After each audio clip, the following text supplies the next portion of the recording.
못이 중한 뒤 영혼 구원이제, 이렇게 인사하겠습니다. 못이 중한 뒤 영혼 구원이제. 할렐루야.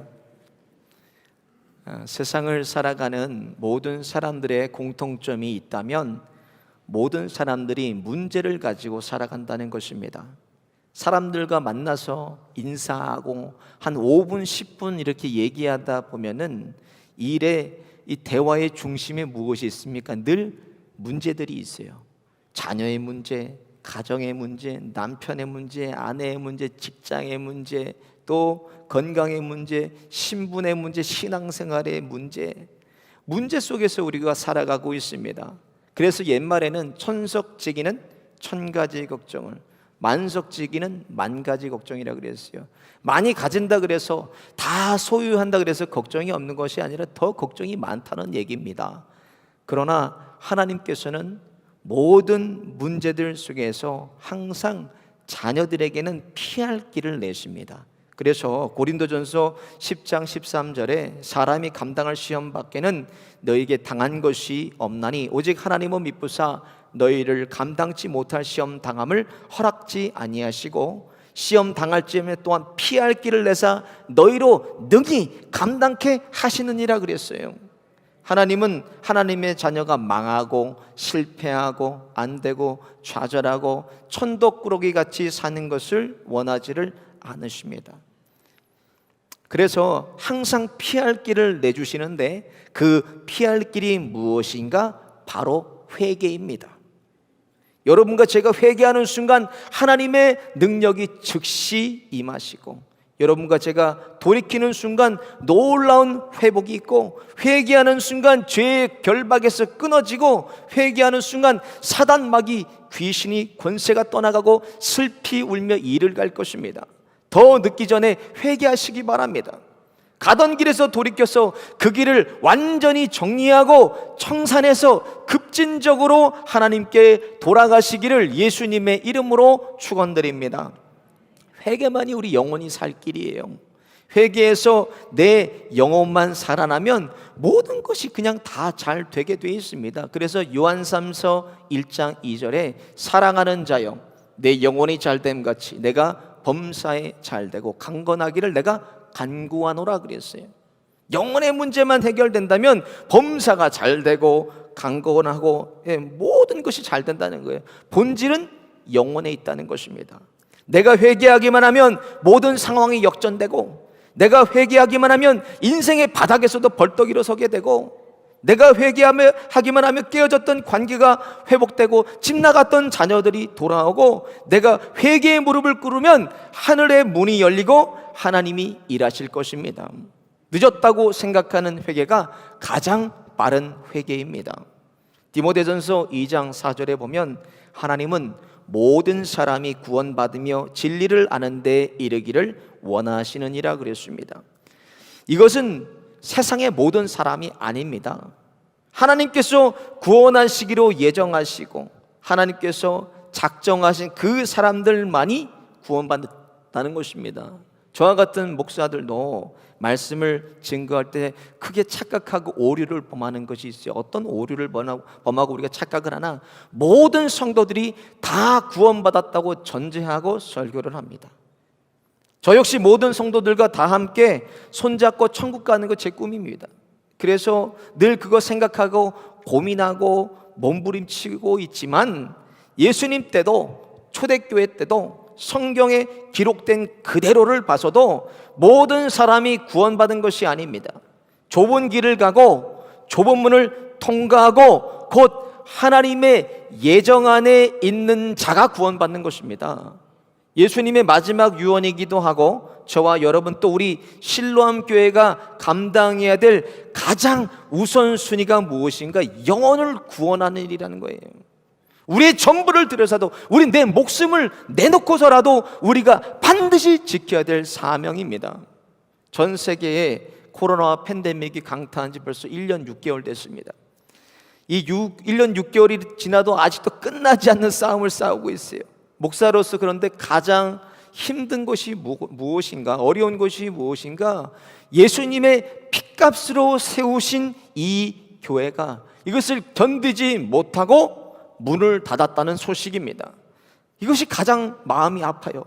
미국 라이프웨이 리서치가 발표한 것 보니까 이 팬데믹 기간에 4,500개의 교회가 문을 닫았습니다. 이곳 애틀랜타에도 약 50개의 교회가 문 닫았어요.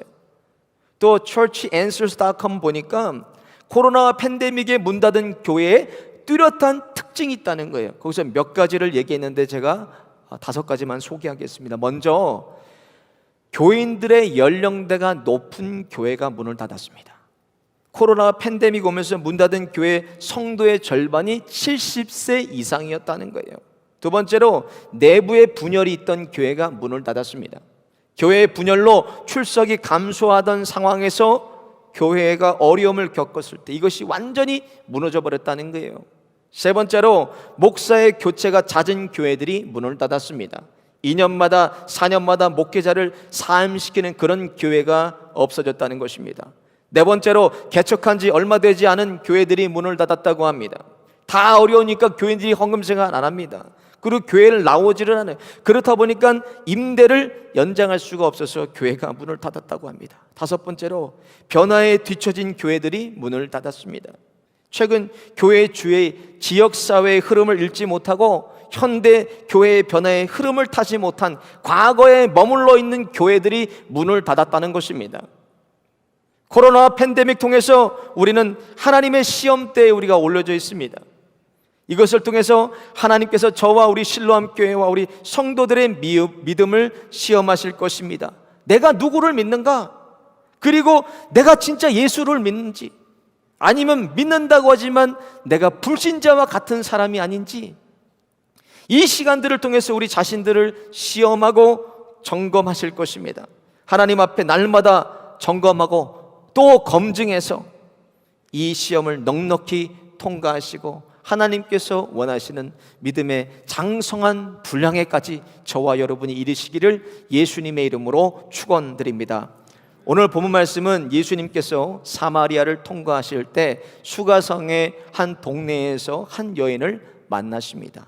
그리고 그 여인에게 물 좀 달라 하시니까 유대인이 왜 나에게 말을 하냐고, 개보다도 못하게 여기는 사람이 어찌 사마리아 사람에게 말을 거냐고 여인이 묻습니다. 그리고 예수님께서 자신은 영원히 목마르지 않는 물, 영생하는 샘물이라고 말씀하시고 여인의 남편을 데리고 오라고 말씀하십니다. 남편이 없다고 말하는 여인은 복음이신 예수님을 만나요. 그리고 옛사람을 완전히 청산하고 물동이까지 버려두고 마을로 돌아갑니다. 29절 보니까 나의 행한 모든 일을 내가 말한 사람을 와보라, 이는 그리스도가 아니냐 하니 저희가 동네에서 나와 예수께로 오더라 그랬어요. 예수가 그리스도다라고 사람들에게 증언했다는 거예요, 이 여인이. 그리고 자신을 평생 괴롭혀 오던 그것을 완전히 청산하고 그 여인을 복음의 도구로 예수님께서 사용하셨습니다. 이것을 통해 무엇을 말씀하시는가? 오늘 본문 통해서 말씀하시는 것을 한 문장으로 우리가 요약한다면, 어떤 사람이라도 예수님만 만나기만 하면 반드시 영원히 구원받는다는 것입니다. 잠깐 왔다 가는 인생이지만 영원한 삶을 반드시 천국과 지옥에서 우리가 살아간다는 것입니다.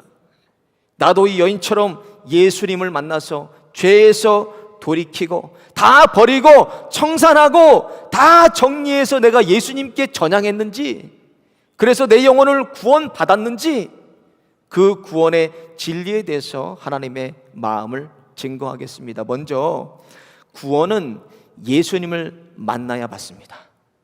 오늘 보면 6절과 7절 보니까 거기 또 야곱의 우물이 있더라. 예수께서 행로에 권하여 우물 곁에 그대로 앉으시니 때가 6시쯤 되었더라. 사마리아 여자 하나가 물을 길러 왔음에 예수께서 물을 좀 달라시니, 변하지 않는 구원의 진리, 반드시 복음이신 예수님을 만나야 구원받는다는 것입니다. 성경 주석들을 보니까 그 여인이 소문이 좋지 않았어요. 그래서 사람들을 피하기 위해서 6시 정오에 사람이 없을 때 물을 길러 갔다고 주석들은 풀어놨어요. 그런데 그것 또한 무엇입니까? 그것 또한 하나님의 예정하신 시간 속에 그 여인이 있었다는 거예요. 예수님을 만나기 위해서 하나님께서 그 여인을 그 시간에 나오게 하신 것입니다. 하늘에 날아가는 새도 떨어지는 낙엽 하나도 하나님께서 허락하지 않으시면 떨어질 수가 없는 것입니다. 그 모든 것이 하나님의 주권과 섭리 속에서 하나님의 시간표 안에 우리가 있다는 거예요. 저와 여러분이 오늘 이렇게 하나님께 나와서 예배드리는 것도 내 마음대로 내 뜻대로 이거 나온 것이 아닙니다. 하나님의 정하신 시간표 안에 저와 여러분이 있기 때문입니다. 마찬가지로 하나님께서 우리를 보실 때 딱 두 가지 사람만이 존재한다는 거. 어떤 사람이 존재하나? 구원받은 사람과 구원받지 않은 사람만이 존재합니다.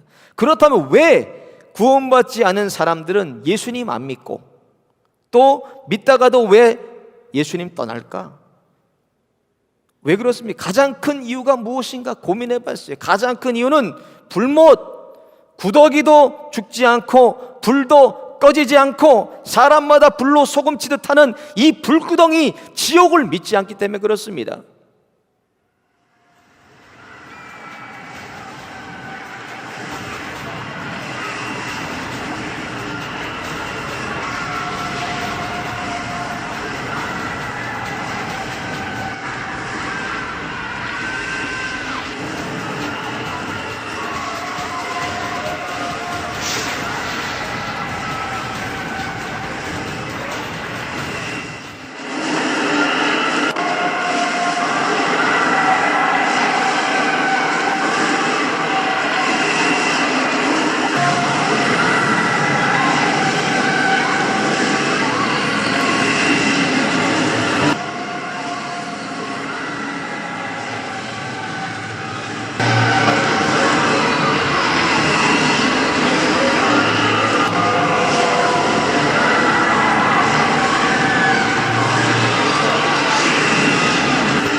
이런 지옥을 내가 믿는다면 예수님 떠날 수가 없습니다. 세상에 어떤 말로도 형용할 수 없는 이렇게 처참하고 끔찍한 실상을 내가 믿는다면 내가 예수님을 안 믿을 수가 있을까? 내가 예수님을 잠시라도 떠날 수가 있을까? 그리고 이쪽 저쪽 발 담그고 그냥 죄악과 타협할 수가 있을까? 지옥을 모르기 때문에 믿지 않습니다. 지옥을 믿지 않기 때문에 죄악과 내가 타협하는 것입니다. 너무나 두렵고 무서운 것은 오늘 본문 이 여인처럼 하나님께서 구원하시기로 작정한 사람만 구원받는다는 것입니다. 로마서 8장 30절에 하나님께서 미리 아시고 정하신 자들을 부르시고 의롭다 하시고 그들을 영화롭게 하신다 그랬어요. 내가 교회를 통해서도 구원받지 못한다면 결국 나는 애초부터 하나님의 구원에 예정이 없었다는 것입니다. 그것에 대한 예수님의 비유가 마태복음 13장에 나와 있어요. 알곡과 가라지의 비유입니다. 핵심은 알곡과 가라지가 함께 자라는데 가라지를 굳이 뽑지 않아도 추수 때가 되면 저절로 그것이 다 드러난다는 것입니다. 그냥 두시는 이유가 무엇인가? 마태복음 13장 29절에 주인이 가로되 가만두어라, 가라지를 뽑다가 곡식까지 뽑을까 염려하노라 그러셨어요. 가라지 뽑다가 알곡도 다칠까봐 하나님께서 그냥 그것을 두신다는 것입니다. 그리고 30절에 가라지는 먼저 거둬 불사르게 단으로 묶고 곡식은 모아 내 곡간에 넣으라 하시니, 무슨 말씀입니까? 우리 교회 안에도 구원받지 못한 사람이 있다는 것입니다. 그 구원을 이뤄가는 시작은 내가 예수님을 만나는 데서 시작돼요. 예수님을 만나려면은 예수님께 나와야 됩니다. 몸부림치면서 애쓰면서 철저하게 예수님 앞에 나와야 돼요. 예수님을 만나면 내가 비로소 누구인지를 깨닫게 됩니다. 다메섹 도상에서 예수님을 만났던 바울도 디모데전서 1장 15절에 죄인 중에 내가 괴수라고 고백했습니다. 예수님을 만나면 그 십자가의 무게가 얼마나 무거운지를 깨닫게 되고 내 영적인 정체성을 깨닫게 됩니다. 그래서 예수님이 누구신지를 안다는 것입니다. 예수님은 나를 기분 좋게 하시는 분 아니에요. 예수님은 나를 부자 되게 하고 나를 성공하게 하시는 분이 아닙니다. 내가 얼마나 큰 죄인인지, 괴수 중에 괴수인지 깨닫게 하시는 분이 예수님이라는 거예요. 오늘 수가성의 이 여인도 예수이에요. 그렇지만 바른 소리이기도 합니다. 남편을 불러오라니까 남편이 없다는 말에 옳도다. 남편이 5 있었지만 지금 사는 자도 남편이 아니다라고 말씀했어요. 여러분, 이 말 얼마나 아픈 말입니까? 그 여인을 찌르는 얘기예요. 그 여인의 숨겨진 죄악의 치부를 다 드러나게 하시고 찌르고 아프게 하셨다는 거예요. 그러나 결국 그 여인을 살리는 말씀이었습니다. 틀린 소리가 없어요. 그 여인의 복음이신 예수님 만나고 그 여인을 아프게 하는 찌르는 소리를 들었지만 결국 자신의 모든 과거를 청산하고 가져온 물동이까지 버려두고 담대하게 예수가 그리스도라고 증거합니다. 자신을 오랜 시간 가다왔던 음란, 더럽고 추악한 죄악을 완전히 청산하고 이제는 다른 사람까지 예수님께로 인도하는 급진적인 변화가 그 여인에게 있었습니다. 예수님께서도 복음을 선포하면 선포하실수록 사람들이 어떻게 반응했습니까? 듣고 괴로워했어요. 아파했어요. 듣기 싫어했습니다. 분노하고 급기야는 예수님을 십자가에 못 박여서 죽었습니다. 그것이 복음입니다. 마가복음 11장 18절에 대제사장들과 서기관들이 듣고 예수를 어떻게 멸할까 하고 꾀하니 이는 무리가 다 그의 교훈을 기이 여김으로 그를 두려워함이로라 그랬습니다. 복음은 바른 소리이기 때문에 들으면 나를 아프게 해요. 복음은 바른 소리이기 때문에 나를 들으면 찌릅니다. 그리고 나를 괴롭게 하는 소리지만 결국에는 나를 살리는 것이 복음입니다. 예수님은 복음서에 어디에도 남기지 않은 게 있어요. 무엇을 안 남기셨냐? 성경 어디에도 예수님은 실수하시거나 실언하신 것이 없습니다. 왜 그렇습니까? 예수님 자체가 완전하신 진리이기 때문에 그렇습니다. 무슨 말씀하시고 무엇을 하셔도 그것은 완전하신 거였어요. 그래서 어떠한 무엇과도 예수님은 타협을 하지 않으셨습니다. 왜? 예수님이 곧 길이요 진리요 생명이시기 때문에. 물질과 생명, 지식, 행복, 정욕, 이 세상의 자랑, 여기에는 관심조차 없으셨어요. 예수님은. 그리고 흔적도 거기에 남기지 않으셨습니다. 예수님께서 오직 남기신 것이 무엇인가? 영원한 생명만 남기셨어요. 저와 여러분이 우리의 심령을 아프게 하고 찔러서 치부가 다 드러나고 부끄럽고 분통 터져서 듣기 싫은 바른 소리일지라도 반응해서 영원히 마르지 않는 영생의 샘물을 맛보고 누리고 나누시기를 예수님의 이름으로 축원드립니다. 끝으로 진짜 복음은 영혼을 놓치지를 않습니다. 13절 14절 보면 이 물을 먹는 자마다 다시 목마르려니와 내가 주는 물은 내가 주를 물을 먹는 자는 영원히 목마르지 아니하리니 나의 주는 물은 그 속에 영생하도록 솟아나는 샘물이 되리라 그러셨어요. 아무리 2000년 야곱 때부터 내려오는 역사적이고 기념비적인 우물일지라도 마셔도 목은 계속 마릅니다. 예수님께서 주시는 물에는 영원한 생명이 있어서 내 영혼이 목마르지 않겠다고 하시는, 영원히 목마르지 않다는 거예요. 영원히. 그것이 복음입니다. 복음은 잠시 잠깐 갈증을 해소해 주는 거 아닙니다. 영원한 갈증을 해소해서 다시는 목마르지 않게 하는 것이 복음입니다. 그것이 생명이에요. 모태부터 믿은 것이 내 자랑이고 내 실력이 되고 목사, 장로, 권사, 집사, 내 훈장같이 달고 다니는 직분, 제자 훈련 받고 성경 통독하고 신학교 가고, 여러분 이것이 영원한 생명과 무슨 관련이 있습니까? 아무 관련 없어요. 이것은 구원받는데 부수적인 것이지 내 영혼이 정작 오늘 수가성 여인같이 진짜 복음 만나서 나를 찌르고 아프게 해서 견딜 수가 없어서 내 심령을 흔드는 복음을 들었는가? 아니면 예수 믿으면 성공하고 잘 되는 나, 부자 되고 또 건강하고 복받는 가짜 복음을 들었는가? 영혼에 초점을 두지 않는 거 다 가짜입니다. 영혼에 초점 두지 않는 교회, 영혼에 초점 두지 않는 성경 공부, 영혼에 초점 두지 않는 제자 훈련, 교회 프로그램 다 가짜입니다. 그것은. 며칠 전에 세계 최대 단일 교회의 원로 목사님이셨어요. 예, 출석 성도가 50만 명이 오죠. 전무후무한 교회를 담임하시다니 은퇴하시고 원로 목사님이신데, 이 목사님이 하나님께 부르심을 받았어요. 며칠 전에. 목사가 지니기에는 천문학적인 그런 재산을 가지셨던 목사님도 하나님 부르시니까 빈손으로 갔습니다. 사람들이 911 타고 응급실 찾는 이유가 뭐예요? 살기 위해서 응급실 들어옵니다. 그러면 의사라면 들어온 사람, 환자를 살려내야 의사입니다. 마찬가지로 사람들이 교회에 오는 것은 오직 한 가지 이유예요. 여러분, 교회 왜 나오십니까? 예수님 믿고 구원받기 위해서, 예수님 믿고 천국 가기 위해서 교회에 나오는 것입니다. 말씀을 대언할 때마다 저는 제 자신이 너무나 두렵고 떨립니다. 내가 증거하는 하나님의 말씀에 생명이 있는가?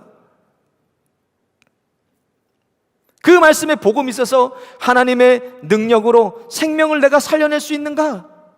오늘 어떤 누군가가 처음이자 마지막으로 우리 실로암교회 예배에 왔다면 내가 어떻게 한 영혼이라도, 한 사람이라도 단 한 번의 기회가 주어지도록 놓치지 않고 그 영혼 구원할 수 있을까?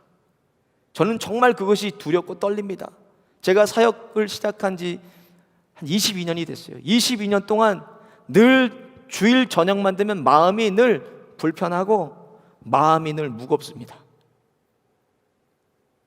늘 보이던 그 사람이 왜 안 보이는지, 열심으로 봉사하던 사람들이 왜 갑자기 그거 내려놨는지, 예배드리러 나와서 왜 말씀을 듣지 않는지, 무엇 때문에 상처받아서 교회를 떠났는지, 이분 저분 내일 주님께서 부르신다면 과연 구원 받으시겠을까? 천국 갈 수 있을까? 주일 잠자리에 들기 전까지 제 머릿속을 떠나지 않고 목사로서 영혼 구원에 대한 책임감이 너무나 무겁습니다. 오늘 복음이신 예수님께서 수가성의 그 여인을 놓치지 않으신 것처럼 저와 여러분을 놓치지 않으실 것입니다. 그 복음에 반응해서 천국을 막차를 타더라도 가고 문을 닫더라도 마지막으로 천국을 들어가 영생을 누리고 맛보고 경험하시는 저와 여러분 되시기를 예수님의 이름으로 축원드립니다.